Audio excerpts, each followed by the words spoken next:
Assalamualaikum warahmatullahi wabarakatuh. Waalaikumsalam warahmatullahi wabarakatuh. Alhamdulillahirabbil alamin.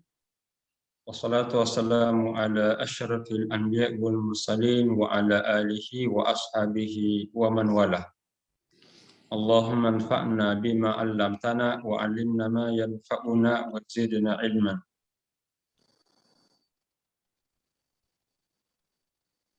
Alhamdulillah,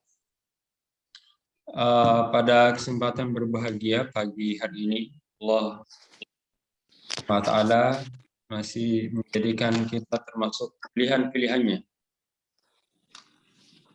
Jadi orang-orang yang terpilih, yang diberi petunjuk untuk selalu berkeinginan untuk mendapatkan kebaikan-kebaikan itu. Man yuridillahu bi khairan yufaqihu din. Siapa yang Allah inginkan baginya, maka Allah akan pahamkan di dalam agama. Ini yang harus kita syukuri dan kita rawat dan harus kita perkuat.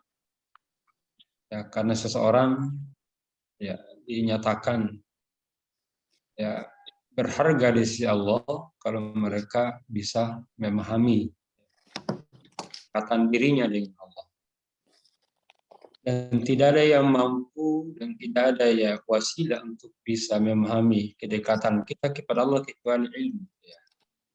Dan ilmu yang akan mulai yang menunjukkan bahwa kita terasa begitu dekat dengan Sang Pencipta. Ya, inilah wajarlah kalau Allah Subhanahu wa taala itu memuliakan mereka yang selalu mencintai pengetahuan. Pada pagi hari ini, ya salah satu bahasan kita itu adalah seputar sholat Jumat yang merupakan lanjutan dari putusan tarjih. Ya, HPT setelah sholat jamaah. Tentu bahasan ini ya tidak kita berpikir ini tidak cocok dengan saya karena perempuan tidak wajib. Ya terkadang ada bisikan untuk menghindari bahasan-bahasan yang ya, di mana bahasan itu tidak terkait langsung. Padahal yang sebenarnya adalah itu sangat terkait. Apakah kita sebagai muslimah harus memahami ya ada kewajiban-kewajiban terhadap dirinya pada hari Jumat. Minimal ada kewajiban untuk mengingatkan orang-orang yang berada di sekitarnya. Apakah itu adiknya, apakah itu saudaranya, ataukah memang suaminya. Ya, harus juga sebagai seorang muslimah berkewajiban untuk memahami hukum-hukum seputar Jumat. Apatah lagi kalau memang itu terkait langsung dengan hukum seputar Jumat bagi wanita. Ini kan terkait dengan hadirnya untuk melaksanakan sholat jamaah Jumat, sholat Jumat. Tentu pemahaman tentang Jumat ini itu harus kita pahami. Sebagaimana sebagai seorang kader, da'iyah, ya, sebagai pencerah harus juga memahami saat pertanyaan-pertanyaan itu muncul dari kalangan masyarakat. Dan maka mudah bagi kita tinggal kembali ke kitab rujukan utama, yaitu himpunan putusan tarjih. Sehingga bahasan apapun di HPT ini itu sangat penting sekali, sangat perlu untuk dipahami bersama. Dan yang sering dibahasakan Ibu Masna ini itu adalah kepahaman bersama, sama-sama memahami ya konsep atau putusan-putusan yang ada di persyarikatan. Mungkin kita punya pandangan pribadi, ya pandangan fikih secara personal, tetapi kita harus memahami pandangan-pandangan yang memang sudah menjadi putusan bersama di persyarikatan. Ya, tertib ataukah istilahnya etika berorganisasi, khususnya dalam masalah paham keagamaan ini, itu penting sekali. Artinya terkait dengan etika putusan atau tertibnya, ya, tertibnya sebagai kader Muhammadiyah terhadap apa yang telah menjadi putusan, itu harus dipahami. Di antaranya adalah memahami dasar utamanya. walaupun mungkin ada secara personal tidak. Nah, terkadang bersebarangan, ya itu kan wajar saja, tetapi kita harus memahami yang menjadi pokok kesepakatan ataukah pemahaman bersama di persyaratan. Salat Jumat ini itu digandengkan dengan salat jamaah. Ya, karena sifatnya ada kemiripan dan ada kesamaan. Itu sama-sama dari kata jamaah. Jadi salatul Jum'ati itu salat Jumat. Itu diambil dari kata yang sama dengan salatul jamaah. Misalnya dari kata jamaah. Yajma'u yang sama-sama berarti berkumpul. Baik salat jamaah 5 waktu karena terkumpul di dalamnya kaum muslim dalam melaksanakan salat jamaah, maka perlu hukum, perlu tuntunan karena sangat terkait dengan orang lain. Jadi salatul jamaah itu adalah salat yang perlu dipahami hukum karena terkait salat bersama dengan orang lain. Pada ini ada aturan-aturannya, ada yang harus kita ikuti imamnya, makmumnya juga harus diperhatikan. Kalau terjadi kesalahan dalam salat jamaah maka perlu diluruskan. Nah, salat Jumat ini apa tuntunan tarjih ya, terkait dengan salat Jumat? Mungkin ada yang membawa buku HPT bisa dibaca. Ya, saya lebih familiar dengan bukunya HPT ini. Melihat langsung di halaman 120 kalau di sini. Salatul Jumu'ati. Ya, sekaligus moderator kayaknya yang baca.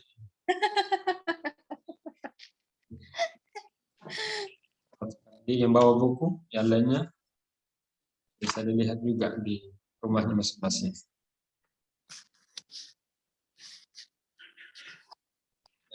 Baca di tuntunannya itu paragraf pertama dulu. Yang saya terjemah, Ustaz? Mataan aslinya, bahasa Arabnya.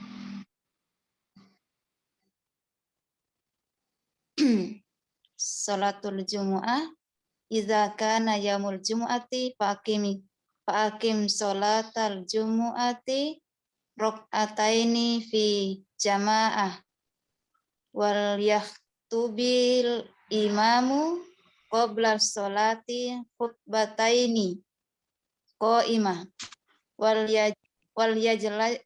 yajlis bainahuma wa yaqra'u ayatin wa yuzakkirun nas wa bukir fil khuruji ilal masjid. Ilal masjid. Cukup sampai sini dulu. Jadi salat Jumat itu ya, itu adalah salat yang dilaksanakan secara berjamaah pada hari Jumat. Ya, jadi salat yang dilaksanakan pada hari Jumat. Dari dasar daripada salat Jumat itu dari firman Allah Subhanahu wa taala dalam surah Al-Jumu'ah. Ini saking dahsyatnya Jumat ini karena diberi khusus nama surah, namanya Suratul Al-Jumu'ah. Al-Jumu'ah itu ada dalam ayat yang ke-9. Ya ayyuhalladzina amanu idza nudiya lis-salati min yaumil jum'ati fas'au ila dzikrillah. Hai orang-orang yang beriman, apabila disuruh untuk menunaikan salat Jumat, fas'au ila dzikrillah, maka bersegeralah kamu mengingat Allah.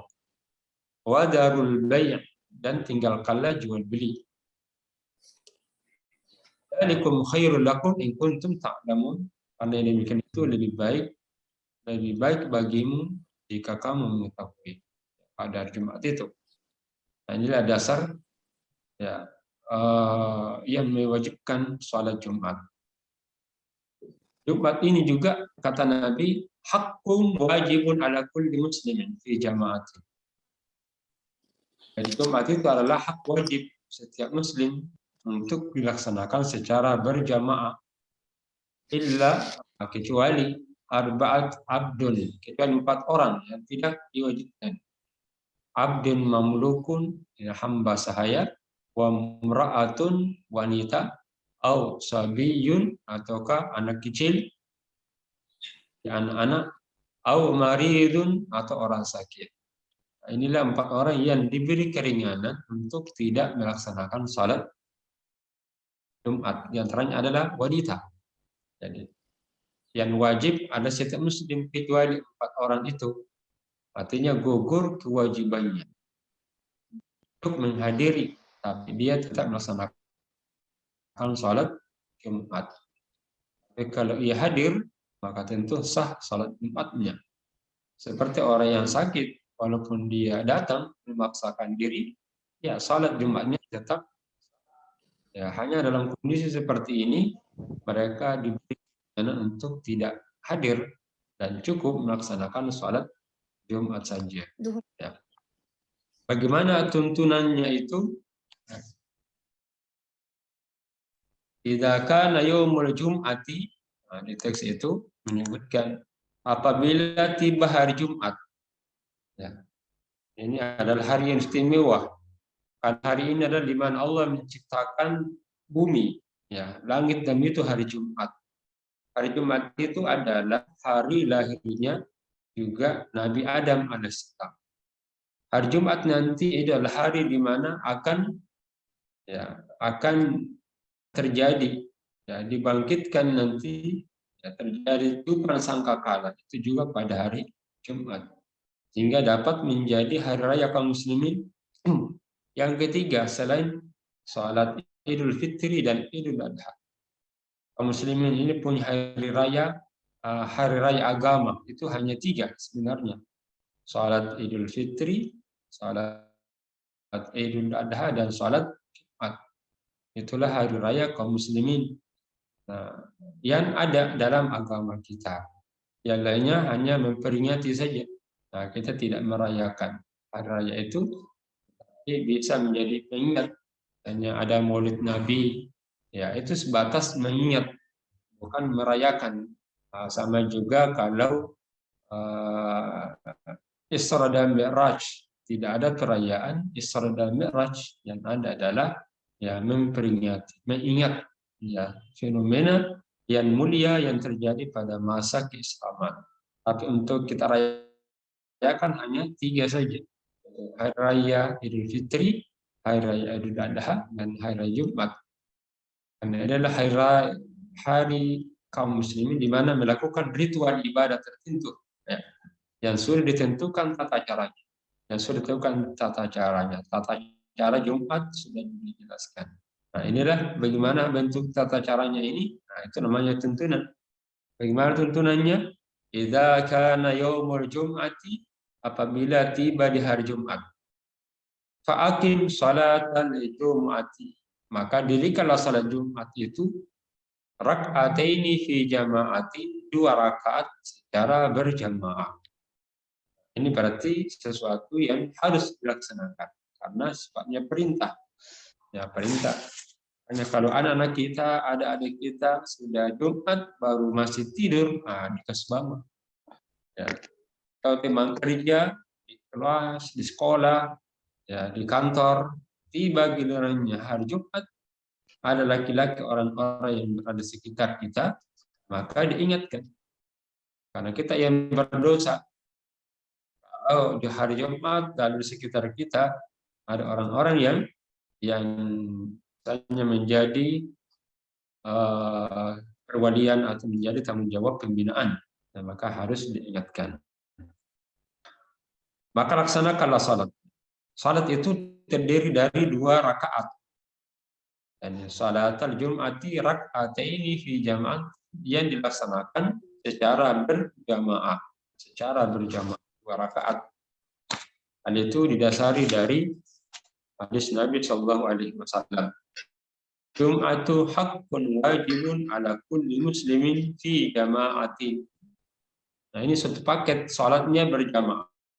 Jadi kalau ada orang yang melaksanakan salat Jumat di rumah tanpa ada jamaah, itu bukan salat Jumat, tapi salat zuhur. Nanti kalau salat zuhur wajib melaksanakan 4 rakaat. 4 rakaatnya. Karena itu satu paket. Ya, salat Jumat dilaksanakan secara berjamaah pada hari Jumat. Dan dipaketkan dengan waliyaktub imamu qabla salati. Dan hendaklah berkhutbah ya 2 kali dengan berdiri dan duduk di antara 2 khutbah. Waliyaktub al-imam qabla salati khutbataini qa'iman. Ya 2 khutbah qa'iman berdiri. Jadi tidak bisa duduk khutbahnya, tapi harus berdiri. Ya. Anjurkan antara 2 khutbah itu waliyajlis bainakum. Nah, dia duduk di antara 2 khutbah itu. Wa yaqra'u ayati, dan apa yang dibaca pada saat berkhutbah, membaca ayat-ayat. Membaca ayat-ayat Al-Quran Al-Karim. Wa yudzakkirun nasa, dan ingatkan manusia. Memberi nasihat. Sehingga di sini sebagian ulama, kenapa muslimah juga tetap artinya dibolehkan untuk menghadiri sholat Jumat, karena di sinilah mereka dapat mendengarkan ayat-ayat Al-Quran dan mendengarkan peringatan-peringatan dari imam. Apalagi kalau memang ya kegiatan rutinitasnya dalam tekanan itu tidak banyak. Nah, inilah saat-saatnya kaum muslimin mendapatkan nasihat-nasihat dan juga mendapatkan doa-doa yang disampaikan pada hari Jumat itu. Nah, itu salah satu keistimewaannya, keutamaannya menghadiri salat jamaah atau salat Jumat, apakah itu salat Idul Fitri maupun salat jamaah, mendapatkan keberkahan di dalam suasana peringatan Allah. Kan ayat-ayat yang kita baca itu adalah cahaya. Ayat-ayat yang kita sampaikan berupa hukum Allah itu adalah cahaya. Karena itu makanya ayat itu disebut dengan nur. Salah satu surah dalam Al-Quran namanya Suratun Nur. Karena di dalamnya terdapat hukum-hukum yang memberikan cahaya dalam kehidupan. Wa yudzakkirun an-nas wa bakkir fil khuruji ilal masjid. Ya, kalau di hari Jumat itu dianjurkan untuk berangkat ke masjid di awal pagi, di awal-awal. Di awal. Kalau di terjemahannya ini dimaknai berangkatlah ke masjid pagi-pagi. Berangkatlah ke masjid pagi-pagi. Bakir. Ya, tapi tidak berarti setelah salat subuh diam saja sampai dengan Jumat. Ya, terjamin. Tapi yang dimaksud di sini adalah bersegera. Ya. Bakir fil khuruji ilal masjid. Jadi bersegera. Lepas dari kul khairat. Ya. Karena apa keistimewaannya ini orang yang datang ke masjid di awal waktu, ya, di awal waktu. Ini tentu kita ingatkan kepada adik-adik, kemudian saudara-saudara kita ya di rumah agar pada hari Jumat itu menyegerakan ya keberangkatannya ke masjid. Karena Nabi SAW menyatakan man iktasala yawmal Jum'ah. Jadi siapa yang mandi pada hari Jumat, uslal janabati, mandi janabat. Berarti pada Jumat itu kalau kita mau menghadiri dianjurkan untuk mandi janabat. Ya, siapa saja yang mau hadir salat Jumat untuk mandi. Ya. Jadi kalau perempuan hadir salat Jumat, ya boleh juga dianjurkan juga untuk mandi janabat. Kalau mau menghadiri. Nah, tentu yang tidak menghadiri ya kembali ke asal mubah. Summaraha, kemudian siapa yang mandi pada hari Jumat itu lalu berangkat. Itu berangkat. Karena maqarra badanatan, ya, jadi siapa yang mengawali keberangkatannya, maka ia seolah-olah seperti berkorban dengan seekor unta. Jadi istimewaannya seperti berinfak, seperti berkorban unta. Berkorban unta sekarang harganya ya berapa real? Kalau sapi itu 15 juta. Ya, 8 juta. Kalau unta mendekati 20 juta. Antara 15 sampai dengan 20. Artinya bahwa saat Ini hitung-hitungannya. Kalau kita berangkat ke masjid pagi-pagi, artinya bersegera, itu seperti berinfak, ya, berkorban seharga unta, ya 20 juta. Ya, padahal hanya laksanakan lebih awal sudah punya duit. Berarti orang yang bersegera datang ke masjid salah satu wasilah untuk memperkaya diri. Ya, minimal memperkaya diri dengan amal saleh. Jadi kita sudah berinfak seperti berlomba dengan 20 juta dengan sekar hadir ke masjid. Tapi ini tidak berarti kalau begitu jangan saya berkorban nanti pada hari Jumat. Kan ada nih pahala kurban. Ini salah paham. Ya, tidak bisa. Ada sebagian kita itu memahami permisalan, ya. Misalnya siapa yang hadir, siapa yang mandi pada hari Jumat. Lalu datang di awal waktu seperti dia mendapatkan pahala berkurban seperti. Akibatnya apa? Kalau dia sudah awal datang pada awal waktu, ya, dapat pahala, maka tidak mau berkurban. Karena sudah ada nih pahala kurbannya. Ya, sama juga kalau orang salat jamaah. Kadang beralasan, orang yang salat jamaah itu kan mendapatkan pahala 27 kali lipat. Jadi lipat gandakan. Nah, kalau apalagi dilaksanakan di Masjid Haram, Masjid Nabawi, atau ke Masjid Haram mendapatkan 100.000 kali lipat. Mudah-mudahan yang hadir ini, yang mendengarkan ceramah ini dapat kesempatan berumrah, naik haji, insyaallah. Amin. Apalagi dapat berkisardos. Amin, amin, amin. Itu sudah tanggah menuju umrah, insyaallah. Ya, ada pertambahan banyak. Ada yang berpendapat kalau begitu dapat pahala banyak. Kalau sudah dapat pahala banyak, ya tidak perlu salat jamaah karena dapat nih pahalanya. Ini cara berpikir yang tidak tepat. Ya, karena kenapa? Pahala yang berlipat-lipat ganda tidak berarti menggugurkan yang lain. Itulah spesialisasinya. Itulah keistimewaannya. Tapi tidak membatalkan pahala ataukah amalan-amalan yang lainnya. Ini kemarin bertanya pemuda Muhammadiyah, apakah boleh berpikir seperti itu, Ustaz? Kita yang sudah salat di jamaah di Masjid Nabawi, ya, yaitu ya Masjid Haram 100.000, kemudian 10.000 di Masjid Nabawi, kemudian 500 kali lipat, sehingga terasa sudah banyak di salat jamaahnya. Kampung tidak perlu jamaah, dan dapat berlipat-lipat.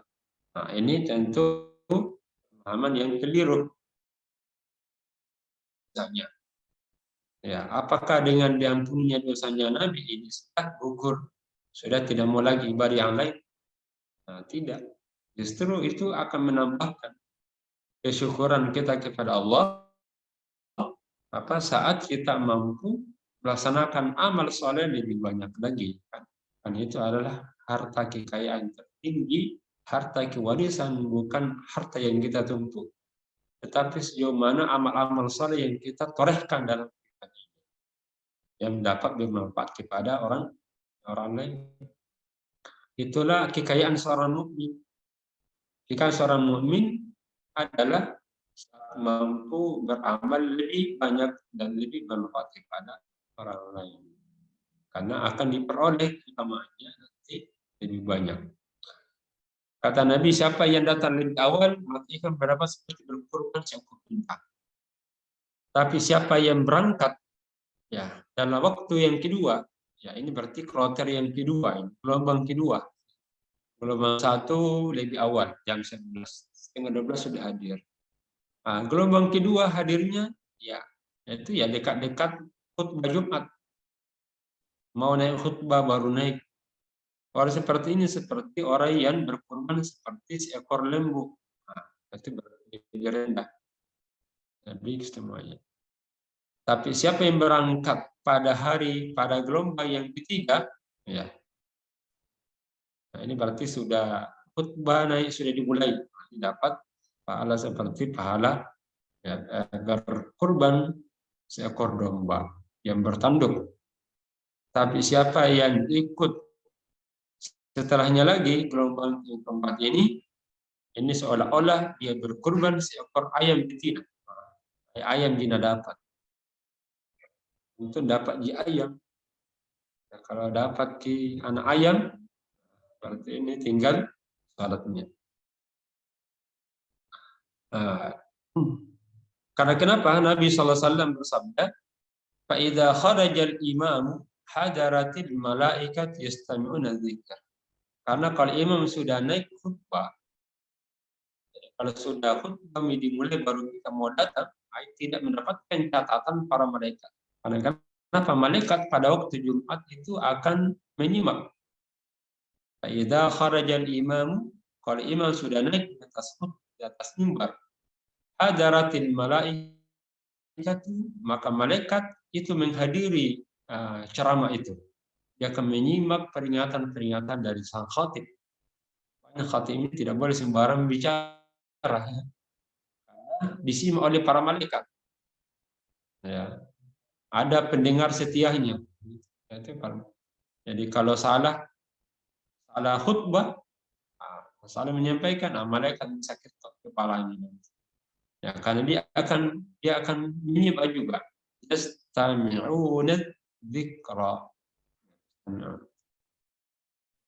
Baik, ini terkaitnya semuanya. Jadi kalau sudah naik khatib di atas mimbar, itu berarti tidak ada lagi catatannya, karena malaikat telah menutup catatan amal orang-orang yang berhadir dalam salat Jumat tadi. Baik. Waqtasil qabla al-khuruji. Ini sambungnya. Ada yang boleh baca lagi? Saya dibaca teksnya. Bisa disambungkan? Waqtasil Qoblal khuruji wal bas ahsana thiyabaka wa masakiban in wajatta summa khruj ilal masjidil bisaki nati summa bisakina summa idza ataital masjida fasolli ma Kudiro laka wala tu'ti ahadan Faiza khotobal imamu fa'ansit Iza dakhaltal masjida wal imamu yahtubu fasolli rok'ataini khafifataini. Tuntunan lain di tarji ini, apa tuntunan Muhammadiyah bagi warga kaum muslimin? Waqtasil qabla al-khuruj. Itu dituntunkan untuk mandi sebelum berangkat. Ya. Jadi sebenarnya dianjurkan sebelum masuk masjid untuk mandi janabah, mandi bersih.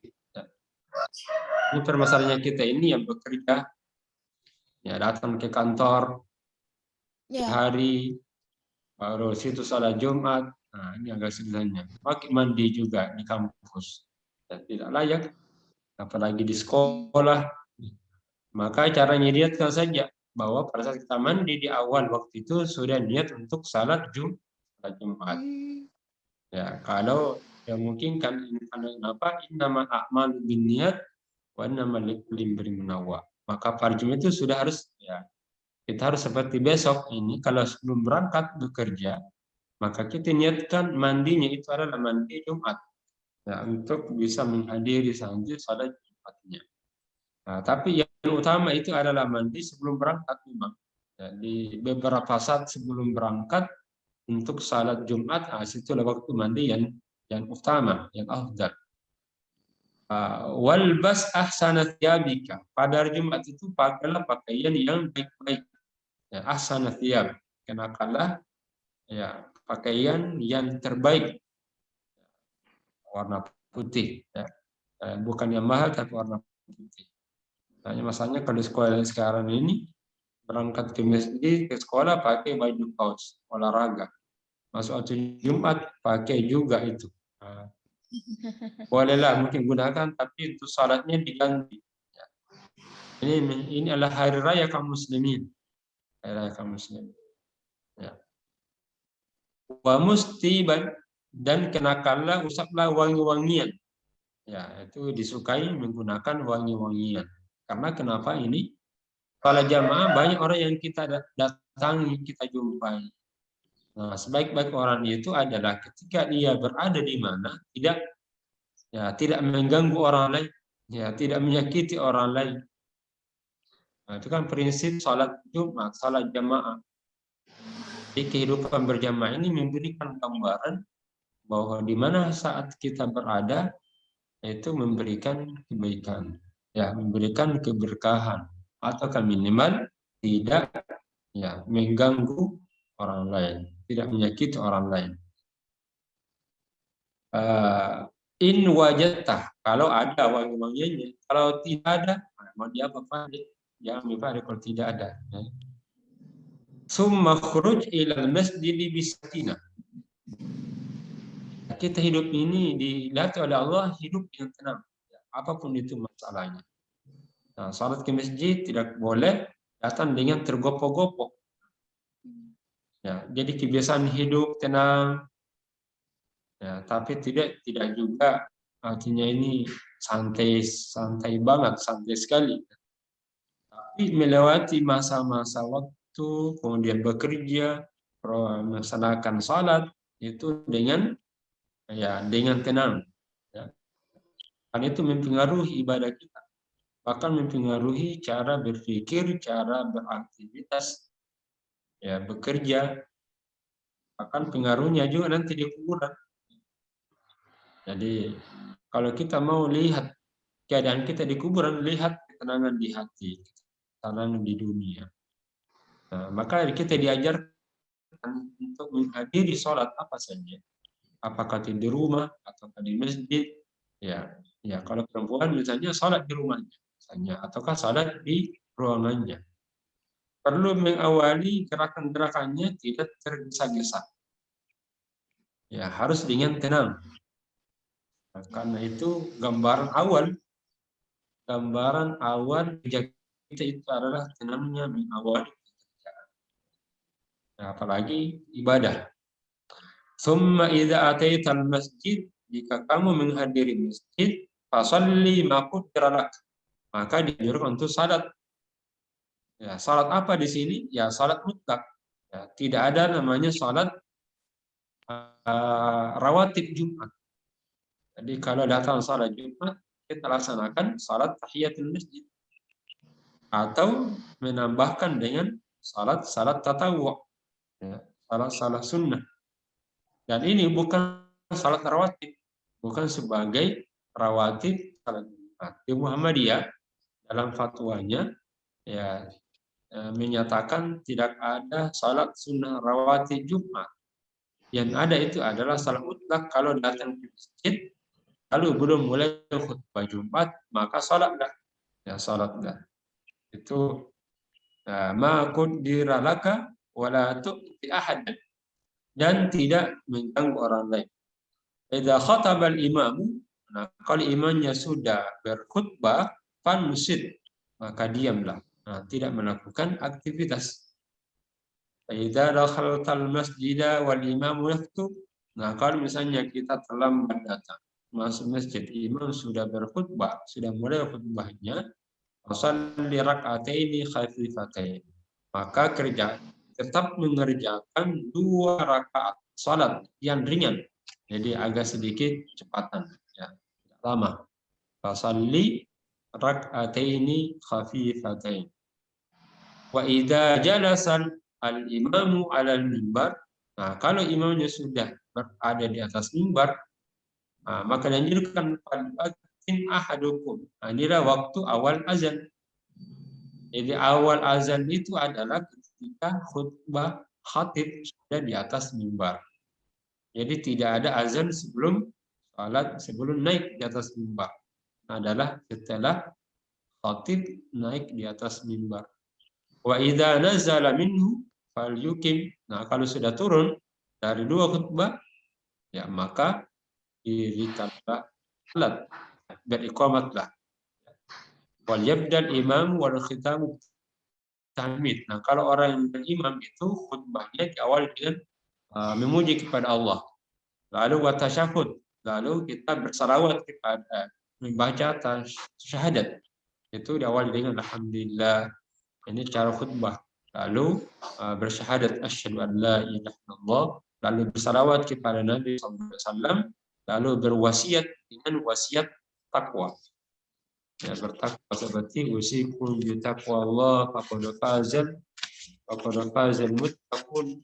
Faqad fazal muttaqun. Lalu saya mungkin sempurnakan saja. Dan dalam khutbah Jumat itu diringkas. Waksul khutbah, kalau khutbahnya itu diringkas.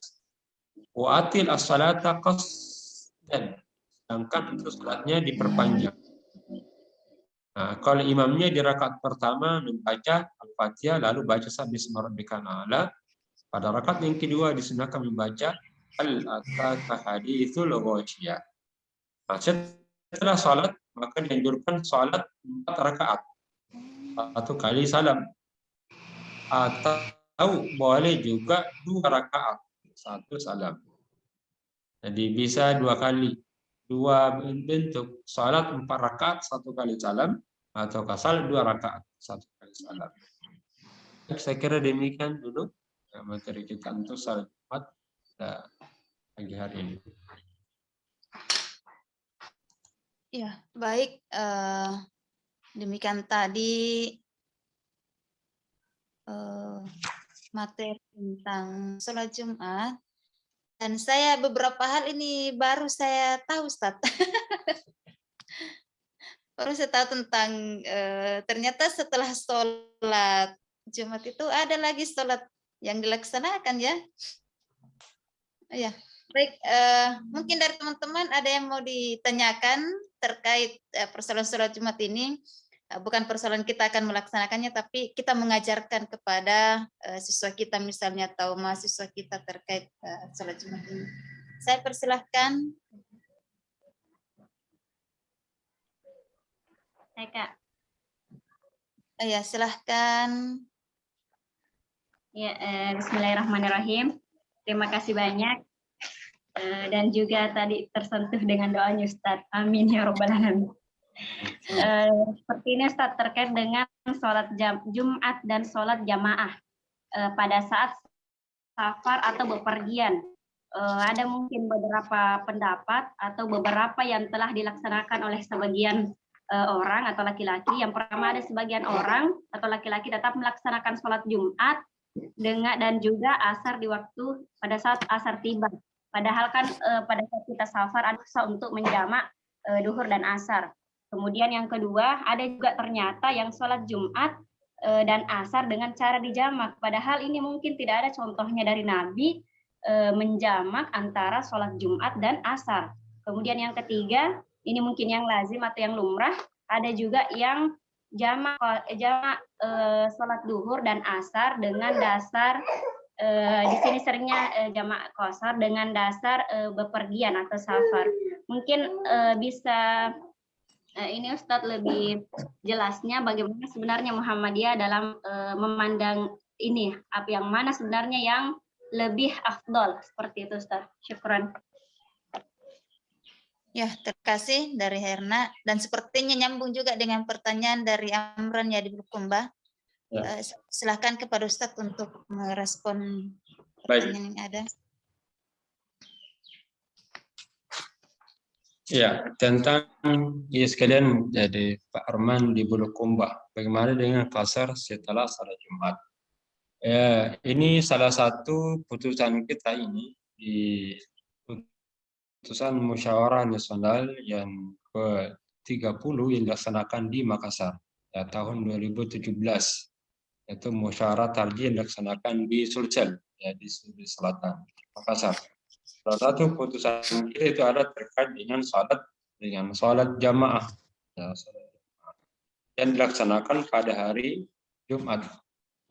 Jadi hukum menjamak sholat Jumat dan sholat asar. Ya. Jadi dalam hal ini cukup panjang jawabannya. Ya, tapi kita sebutkan memang tidak ada informasi dari yang bersifat, ya, eksplisit dari generasi sahabat bahwa Nabi pernah melakukan jamaah salat Jumat dengan salat asar. Jadi tapi juga tidak ada laporan berita yang melarang para sahabat melakukannya. Nah, sehingga ketidakadaan dalil kita diharuskan untuk melakukan ijtihad.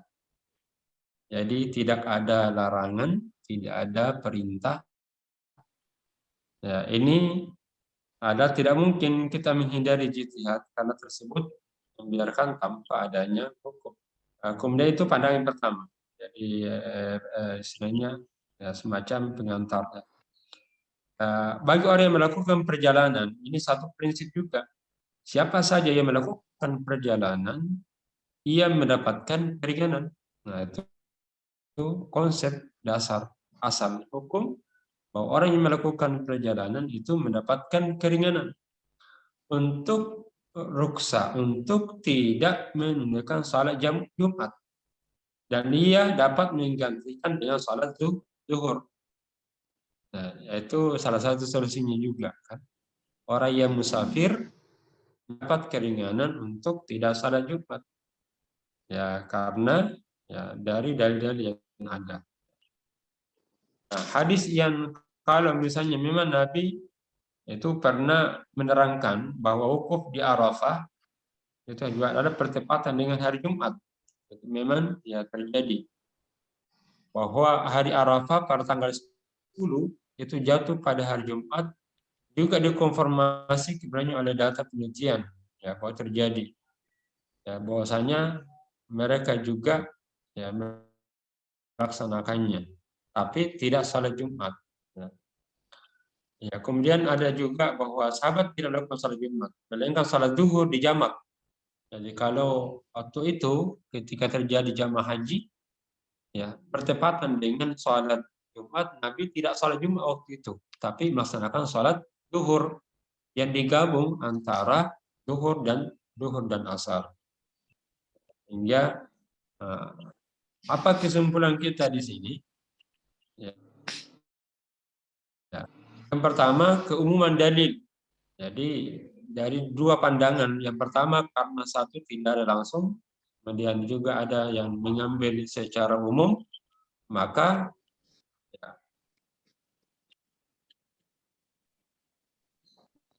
kita mengambil dalil kebolehan secara umum, bahwa ketika melaksanakan safar, Nabi selalu menjamak salat. Nah, itu setiap Nabi kalau keluar, Nabi selalu menjamak salatnya itu, khususnya zuhur, asar, maghrib, isya.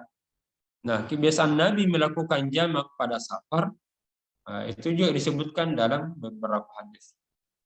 Dari keumuman ini menunjukkan bahwa Nabi selalu salat pada salat safar, sehingga itu berlaku juga pada hari Jumat. Nah, sehingga berlaku juga pada hari Jumat. Oleh karena itu diperbolehkan menjamak salat Jumat dengan asar.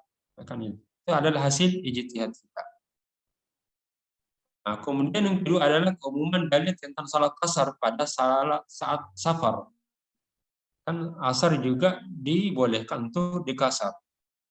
Ya. Jadi boleh digabung dan juga boleh dikasar.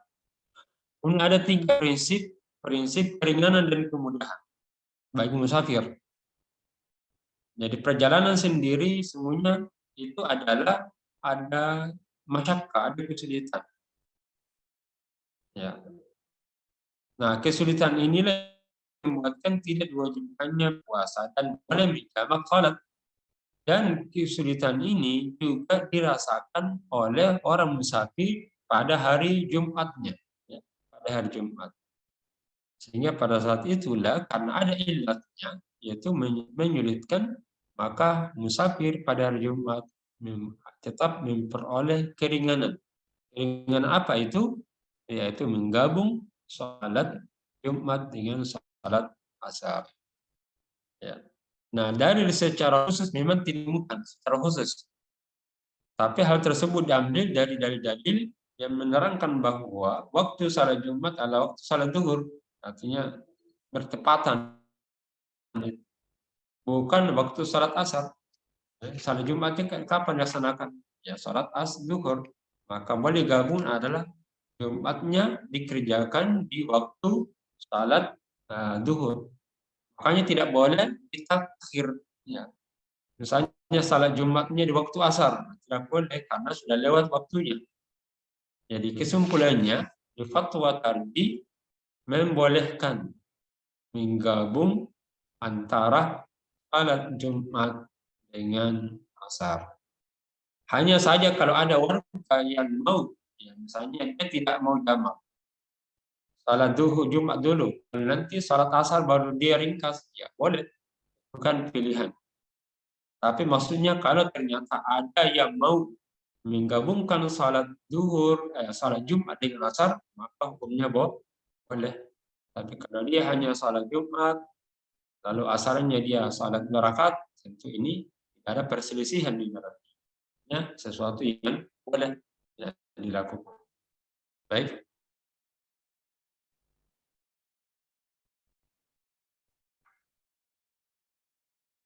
Saya kembalikan.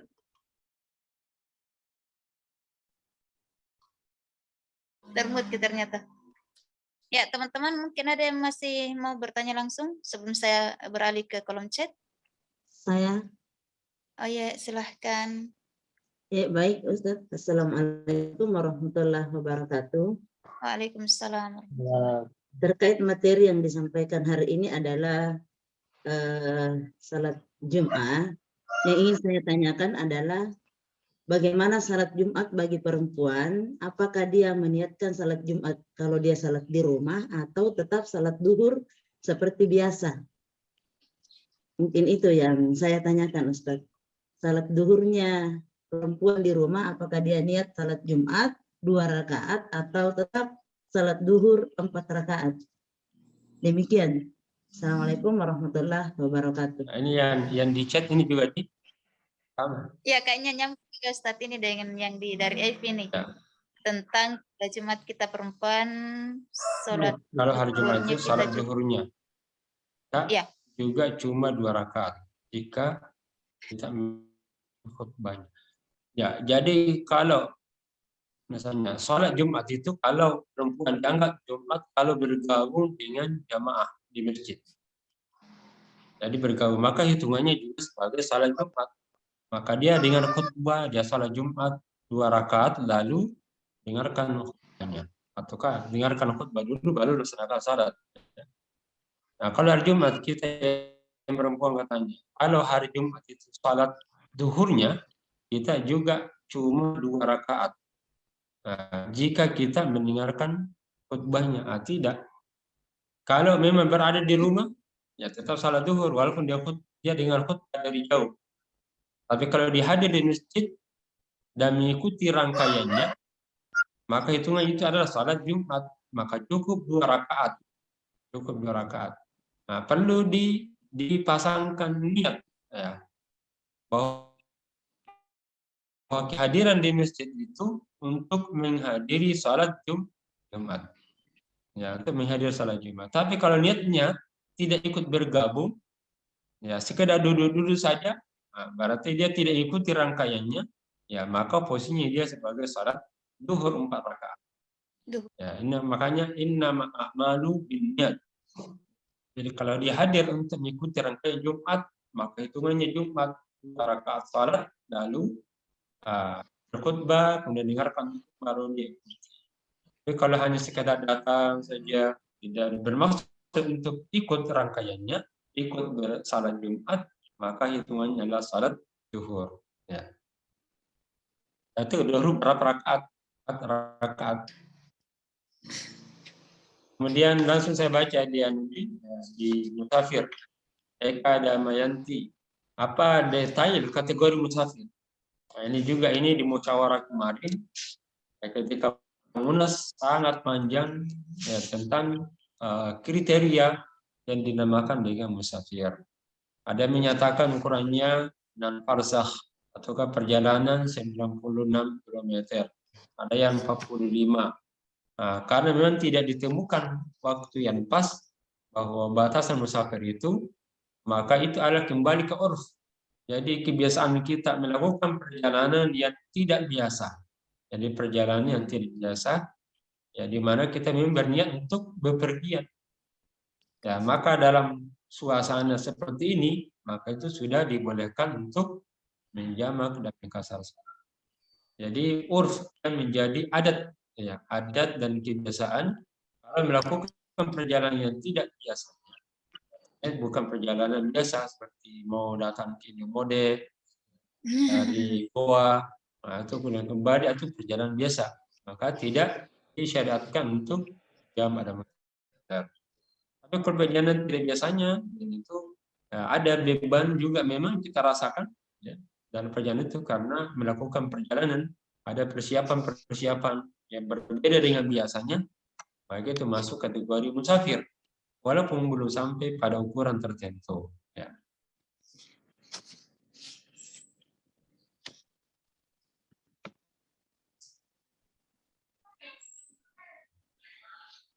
Ya, ini kalau apa hukumnya merutinkan jamaah? Ya. Jadi kalau di fatwa sebenarnya ini sangat panjang sekali. Ya. Ini pernah terjadi silang pendapat di musyawarah nasional yang ke-26. Musyawarah itu ada yang bersikukuh bahwa harus ikut jamak Jumat seperti laki-laki. Pendapat yang kedua tidak, dia mendapatkan keringanan. Maka gimana caranya adalah ya, ini putusannya bahwa wanita itu mendapatkan keringanan untuk tidak melaksanakan sholat Jumat. Ya, sehingga kadang-kadang kalau ada yang melakukan, maka hukumnya boleh. Tapi kalau sudah menjadi rutin, ya, ini tentu tidak dilakukan, harus dihindari karena itu sesuatu yang diperselisihkan. Apalagi kalau masjid itu suasananya banyak jumlahnya, jamaahnya full, sehingga tidak mungkin jamaah wanita terkadang ada tempatnya. Tapi kalau sesekali ada waktu kemudian ada tempatnya, maka tentu itu dilaksanakan. Tapi kalau menjadi rutin seperti salat jamaah laki-laki, tentu ini menyalahi daripada salat Jumat yang asal hukumnya adalah mendapatkan keringanan untuk tidak melaksanakan salat Jumat. Kalau menurut fatwa sebaiknya tidak dirutinkan. Tapi kalau ada yang melakukan, maka hukumnya sah. Ada suatu tarikat, kalau selesai Jumat mereka salat zuhur, tidak. Karena salat itu hanya satu saja. Apakah kita salat Jumat atau salat zuhur? Kalau 4 rakaat, itu bukan salat zuhur. Seperti tadi, saya dianjurkan setelah salat, melaksanakan salat berapa rakaat? 4 rakaat. Tapi itu masuk salat sunnah. Bukan salat zuhur lagi. Ataukah boleh 2 rakaat? Ya, ini yang dilaksanakan. Memang di tarikat itu salah satu misalnya Khawarij yang mengulangi salatnya selain salat Jumat dan lagi salat zuhur. Tentu yang pertama jawabannya karena kita tidak menemukan adanya hadis Nabi bahwa Nabi pernah mengulangi salat Jumatnya dengan salat zuhur. Ya. Baik. Ada juga yang pergi berkegiatan mulai pagi malam di Makassar, misalnya dia dari Goa. Tak kalah dan menjamak salatnya karena mungkin merasa agak susah untuk duduk kembali. Dan apakah jadi ini maksudnya berkegiatan mulai pagi malam di Makassar misalnya dia dari Goa, tak kalah menjamak salatnya karena mungkin merasa agak susah untuk duduk kembali. Saya kira kalau goa ini Takalar ini, ya ini sudah memungkinkan karena perjalanan dari Makassar ke Takalar itu boleh menggabungkan, ataukah dari sini ke goa. Yang penting bukan dari Unismo ke Sungguh Minasa. Nah, itu terlalu dekat itu. Kalau Bontonompo, dekat Ji. Jauh, tetap lagi kalau macet Ustadz. Aduh, habis Kalau ongkos. macet boleh itu di Jamak, di Jamak namanya. Nah, kalau macet di Jamak. Tapi kalau misalnya di gua ini Malino, itu sudah karena itu perjalanan tidak biasanya kan. Itu sudah boleh Makassar, Ya. Apalagi kalau berkegiatan. Tapi kalau misalnya sudah di datang awal, seperti di Pusdiklat, ya sudah mobile ke sana kemari, ya, dan menjadi tempat kegiatannya selalu, maka sebaiknya kita laksanakan secara sempurna saja, karena sudah menjadi tempat yang sering kita datangi. Ya. Baik, saya kira cukup demikian.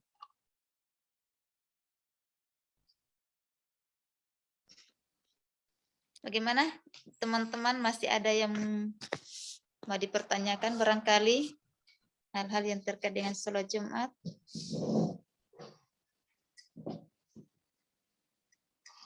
Ya, mungkin sudah jelas. Ya, kalau sudah. Oh, ada ini Ustadz dari KEK. Sepertinya butuh pertemuan khusus katanya. Nanti kondisikan Kak. Tentang menjamak sholat. Ada nanti materinya kalau menjamak sholat.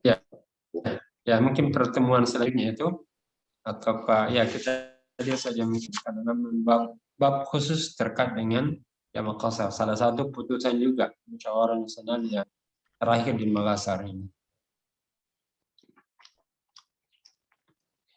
Ya, baik. Jika memang sudah tidak ada yang mau ditanyakan, dan sudah jelas semua. Nanti pertemuan berikutnya juga kalau misal teman-teman mengalami ada yang mau ditanyakan tentang materi juga masih bisa dipertanyakan hari Kamis depan.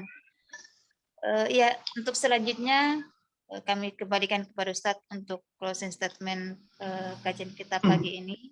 Ya. Baik. Hakikat ibadah itu adalah ketenangan. Dan ujian tertinggi adalah ketika menghadapi jamaah. Saat mampu kita menghadapi jamaah dengan tenang, itulah kekuatan dan keistimewaannya. Makanya Rasulullah SAW menganjurkan ketika menghadiri sholat jamaah, hendaklah dengan tenang. Kemudian kedua, untuk sholat Jumat, ya tentu ini adalah karunia yang Allah berikan pada kaum muslimin untuk mendapatkan segala doa-doa dari para malaikat. Karena malaikat hadir menyimak khutbah Jumat, yaitu memudahkan apa yang menjadi harapan-harapan kita semuanya. Dan terakhir, bahwa keringanan dalam agama berupa menjamak, kebolehan menjamak Makassar, bagian dari ruksa yang harus kita syukuri sebagai bentuk sedekah dari Allah. Demikian. Assalamualaikum warahmatullahi wabarakatuh.